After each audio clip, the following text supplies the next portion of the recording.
इसी तरीके से वादा कर गए कि अब चिंता करने की जरूरत नहीं है, इतने सारे नौकरियां सरकार के अंदर पड़ी हुई हैं, हम तो बेरोजगार जो लोग हैं उनको सिखा पढ़ा के हम उनको बेरोजगारी का भत्ता देके और उनको नौकरी देने का काम करेंगे। अब ये बहुत अच्छा है, उनने सोच तो लिया था, परंतु मैं ये पूछना चाहती हूँ कि 5 साल के अंदर कितने लोगों को सरकारी नौकरी मिली? 19 बार पेपर तो लीक हुआ। वो बेचारा जाके बैठे, 2-2 साल पढ़े, वहां बैठे, परीक्षा दे, वापस निकल के आए, ये सोचे कि अब इस बार हमको कुछ न कुछ नौकरी का मौका मिलेगा, परंतु 10 दिन के अंदर पेपर लीक की बात निकल जाती है। किसी को अभी तक पकड़ा है क्या? अरे भाई, इनको तो मालूम होना चाहिए, क्षेत्र तो इन्हीं का है, इन्हीं से तो गया है। क्यों भाई, नाम तो मालूम है ना? क्या नाम है? ये तो नहीं मुझे मालूम, पर अब कोई अरेस्ट हुए अभी तक? मैं पूछ रही हूँ इनको, हुए? 19 बार पेपर लीक और अभी तक इस सरकार ने जो एक्शन लेना चाहिए था वो नहीं लिया है। बेरोजगारी का भत्ता देंगे, चिंता मत करो, किसी को अभी तक बेरोजगारी का भत्ता नहीं मिला है। बेरोजगारी का भत्ता नहीं, काम नहीं, बेरोजगार हो तो बेरोजगार रहो, हमें कोई परवाह नहीं है। कहां जाए, किसके पास हाथ जोड़े, वो आदमी से पूछो तो वो वैसे हताश। वो तो काम समझो किया है मेरे सामने। मैं मानती हूं कि इन्होंने मुझे सिखाया है कि 36 के 36 कौम एक साथ जब बैठेंगे, 36 के 36 कौम जब एक सपना साथ में देखेंगे तो तरक्की का रास्ते पे हम लोगों को तो चल पड़ना ही है। ये जब बचते हैं, जब एक दूसरे के बीच में दीवारें खड़ी हो जाती हैं, जब अलग अलग रास्ते पे चलने लगते हैं, तब विकास हमारा रुक जाता है और हम उसको कर नहीं पाते। पिछले समय के अंदर मुझे याद है कि आप लोगों के बीच में बैठने के बाद मुझे याद आया कि महिलाओं को अब फिर मजबूत करने की जरूरत है। ये 2008 के अंदर महिलाओं ने मेरे कान में डाला था कि महिला मुख्यमंत्री, पहली महिला मुख्यमंत्री हमारे प्रदेश की, तो क्या वो पहले मुख्यमंत्री हमारे प्रदेश की महिलाओं के बारे में नहीं सोचेगी? तो सबसे पहले भामाशाह योजना को हम लोगों ने अपनी महिलाओं को ध्यान में रखते हुए सोचा। हमने सोचा कि ये परिवार की अगर मुखिया हमारी महिला बन जाती है, उसके नाम पर उसका कार्ड बन जाता है और उस कार्ड के ऊपर जो पैसा सरकारी आता है वो उसके बैंक अकाउंट में चला जाता है, तो उसकी बचत भी होगी, वो अच्छी तरह से अपने घर को भी चलाएगी और आगे चल के उसका घर भी विकसित हो जाएगा। इसलिए हमने उनको आगे किया और उसके साथ हमने जोड़ा जिसको आज ये चिरंजीवी के नाम से कहलाना चाहते हैं, भारतीय भामाशाह स्वास्थ्य बीमा योजना। ये सोचा कि उसी कार्ड के ऊपर पैसे देने की अब किसी की जरूरत नहीं है, आप लोग पहुंच जाओगे 130,000 से लेके 3 लाख तक। हम आशा करते हैं कि हमारे गरीब से गरीब को कैंसर का ऑपरेशन हो, हार्ट का ऑपरेशन हो, तो वो काम आराम से कर सके। मैं तो उसको करके भूल भी गई, परंतु एक दिन मैं अस्पताल में खड़ी थी SMS में सड़क का, अपन फिर उसी चीज पे वापस आ गए। 70 साल हो गए, हर 5वें साल में अपन वहीं से काम शुरू करेंगे तो फिर आगे बढ़ेंगे तो कैसे बढ़ेंगे? आज भी मैं कह रही हूँ फ्री बिजली दे रहे हैं, अरे कैसे फ्री बिजली दोगे? 95,000 करोड़ तक तो आपका कर्जा बिजली के विभाग के ऊपर फिर से आ गया है। हम लोगों ने 65,000 70,000 करोड़ का जो था उसको धीरे धीरे 10,000 तक को लाया था। मेरा यह विश्वास था कि अगर ये खत्म हो जाता है तो आपके बिजली के दाम, अकेले बिजली के दाम ही 1-1.5-2 रुपए तक आ जाएगा, परंतु अब ये फिर से 95,000 रुपए तक चला गया है। तो कहां से आप लोगों को बिजली ला के देंगे? वो तो खरीद ही नहीं सकते, बिजली ट्रांसफार्मर खरीद नहीं सकते। 72 घंटे में आपको ट्रांसफार्मर देने का, तो 72 दिन के अंदर आपको ट्रांसफार्मर नहीं बदल के दे सकते। ये तो आपकी बिजली की स्थिति हुई। कहते हैं कि 100 यूनिट आपको फ्री देंगे, दे कैसे सकते हैं? जब बिजली ही नहीं आती तो 100 यूनिट आएगा कहां से? और फिर वो बिल देख लो आप, वो बिल भी लिखता है सरचार्ज के ऊपर 58 करोड़ रुपया आपके जेब से उन्होंने ले लिया है और फिर वही पैसे 100 यूनिट के अंदर डाल के आप कुछ वापस दे रहे हैं। तो आपके एक जेब से पैसा निकाल के दूसरी जेब में डालने का काम कर रहे हैं, उनका तो कुछ भी नहीं जाना। अंदर उन्होंने खजाना खोला और खजाना खोल के जो माए या माता बहने आए, चलो एक टेलीफोन ले लो तुम उससे खुश हो जाओ, चलो तुम शर्ट ले लो, चलो तुम पैंट ले लो, तुमको जूता देते हैं, तुम्हें धोती देते हैं, सब कुछ जो चाहिए वो ले लो।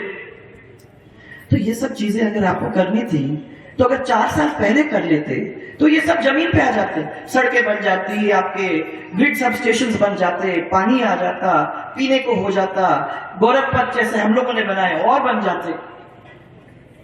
परंतु ये नहीं किया क्योंकि उनका सोच ही नहीं है करने का।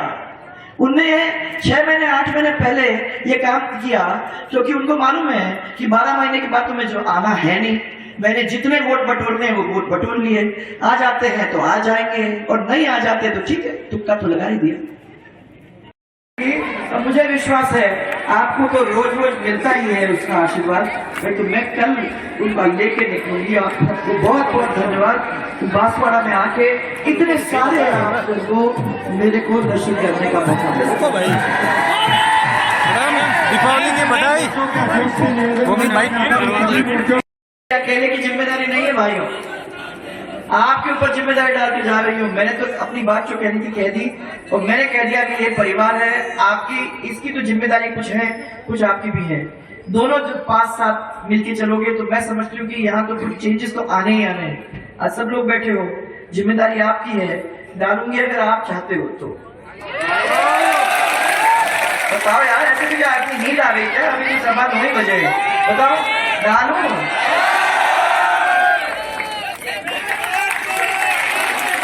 अब क्या कहोगे?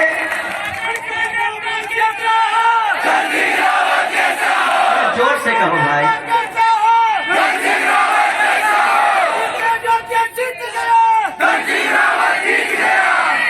अरे बढ़िया, आपने आवाज सुनाई। मैं तो 25 तारीख को देखना चाहूंगी कि वाकई में आपने 55,000 वोटों से इनको जिताया कि नहीं जिताया, तब मजा आएगा। क्योंकि वादा पे खड़े उतरने वाले फिर आप भी होंगे। वही से शुरुआत होती है। एक जोरदार नारा मेरे साथ, भारतीय जनता पार्टी जिंदाबाद, जिंदाबाद। भारतीय जनता पार्टी जिंदाबाद, जिंदाबाद। याद रखना, ये वो मोदी जी की पार्टी है जिसने कितने कितने सालों का वादा कि हम लोग राम मंदिर बनाएंगे, राम मंदिर बनाएंगे, राम मंदिर बनाएंगे। आखिर में राम मंदिर बन के आपके लिए तैयार हो गया। जनवरी के महीने में जो आदमी जाना चाहता है वो जाके आराम से राम मंदिर के दर्शन करके आएगा।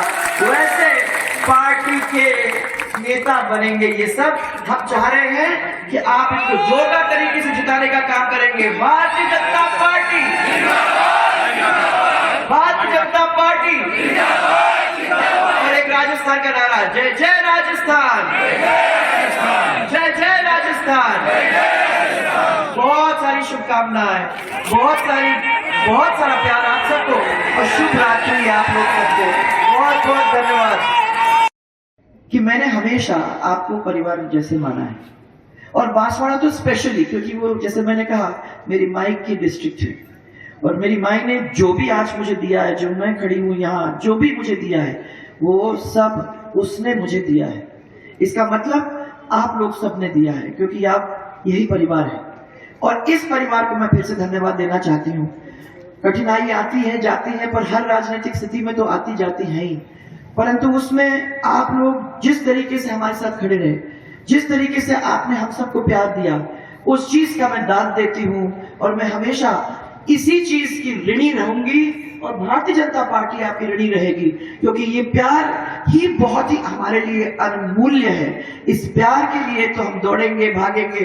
आप हमसे कुछ भी करा सकते हो, बस प्यार देते रहना, उसमें कमी मत छोड़ना, हाथ फेरते रहना, उसमें कमी मत छोड़ना। क्योंकि ऐसे लोग आपके लिए भागेंगे, इसी के पीछे भागेंगे कि आप प्यार दोगे और काम बताओ, उस काम को हम करने को तैयार हैं। बस आप यहाँ आए, आप लोगों ने इतनी देर तक हम सब की राह देखी। मुझे विश्वास है कि आप जाओगे 11 बजे सुबह अपना वोट डालने। और यहाँ ज्यादा महिलाएं नहीं है तो मैं इनको आगाह तो नहीं कर सकती, पर आप लोग जो हो उनको कह देना कि इन सबको पहले घर से बाहर करो। सुबह 11 बजे तक ये सब लोग अपना जाके वोट डाले आए, फिर उसके बाद इनकी खिदमत करो, इसके पहले नहीं। नो चाय नो खाना, जब तक ये वापस अपने वोट डाल के नहीं आ जाए। 11 साढ़े 11 बजे तक अपना पूरा कंप्लीट ही हो जाएगा। सब लाइन लगा के अपने बूथ में जाके अपना करके आ जाएंगे। तो मैं समझती हूँ कि छोटे मोटे वोटों से नहीं, पिछली बार कितने वोटों से आप हारे थे? कितने? तो इसका तो मेरे को मानती हूँ, मेरे को डबल से तो जीतना है। तो 18 को 3 से करो तो 18 से तो मेकअप करना है 1 और फिर 2 18 आपको लेने हैं डबल। इसका मतलब क्या हुआ? कितने हुए? कौन करता है मैथ्स यहाँ? 36 प्लस 18 54 ना? 55 ही कर दो भाई। 55,000 वोटों से जिताने का काम करोगे तो हो जाएगा काम। दादा इधर आओ, जैसे मैंने कहा मंत्री जी, अगर बांसवाड़ा से विधायक जीतता है तो राजस्थान में जो विधायक जीतेगा उसकी सरकार बनती है। ये परिपाटी नहीं है और मैं आपको विश्वास दिलाता हूँ आपके आशीर्वाद से हम कांग्रेस के उम्मीदवार अर्जुन सिंह बामनिया को बोलो कितने हजार वोट से हराएंगे? जोर से बोलो कितने हजार वोट से? बांसवाड़ा की जनता अर्जुन सिंह बामनिया को 50,000 वोटों से हराएगा और राजस्थान में भारतीय जनता पार्टी सरकार प्रचंड बहुमत से बनेगा।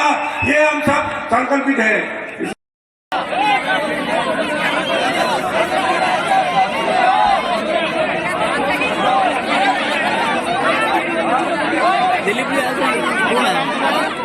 यार आज ही करी होते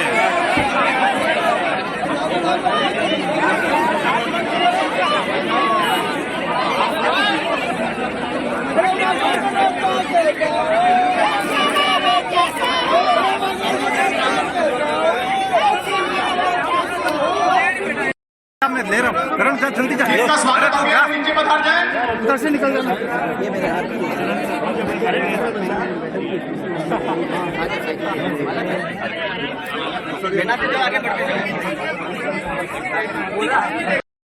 पूर्व मुख्यमंत्री वसुंधरा जी राजे का अभिनंदन है, स्वागत है।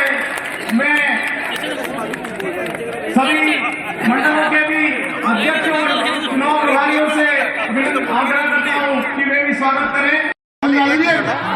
આપણે જાતું તો આપણે કામવાળી પોસ્ટ ના હે और જોડિયો ના ભાઈ છોરો ને દાળ में पानी खरी करी ने आने वार्डन ने पैसा ली दिया ने पुलिस कुटे ने अर्जुन लूटे पुलिस कुटे ने अर्जुन दो हपाई रेवो जुए करने दाड़ा तक कोई सिंह जी कहता है ये भगवान नो खाई गयो बाप नो खाई जाए वो अर्जुनियो भगवान हो छोड़ दो ने कांग्रेस वाला भगवान ने माने कार्य।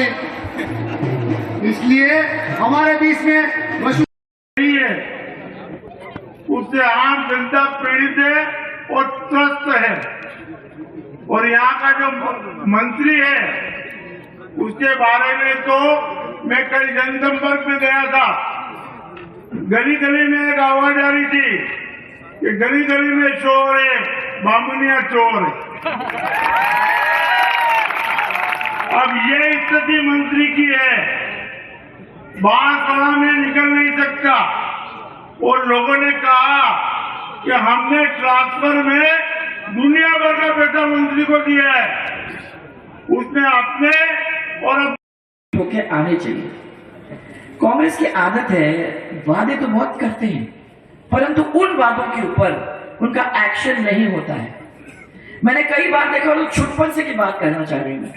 जब मैं छोटी थी राजमाता साहब के साथ जाती थी तो और आज बांसवाड़ा जैसी जगह, जिस जगह मेरी माई का मंदिर है, उस माई के मंदिर के पवित्र भूमि पर आप सबको प्रणाम करने का और आप सबसे मिलने का और सबका प्यार लेने का और देने का मुझे ये मौका मिल रहा है।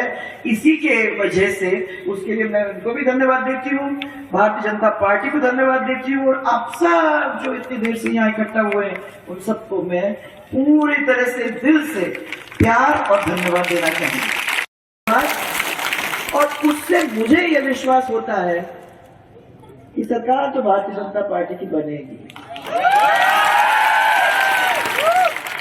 ये कहते हैं, मैंने एक्चुअली उसके बारे में सोचा नहीं था कि जब भी यहाँ से विधायक जीत के जाता है तो सरकार भारतीय जनता पार्टी की बनती है। पिछले बार जब नहीं जीते तब आप और हम दोनों बाहर। अब आप जीते तो क्या मालूम भारतीय जनता पार्टी की फिर से सरकार बन जाएगी, इसी आशा के साथ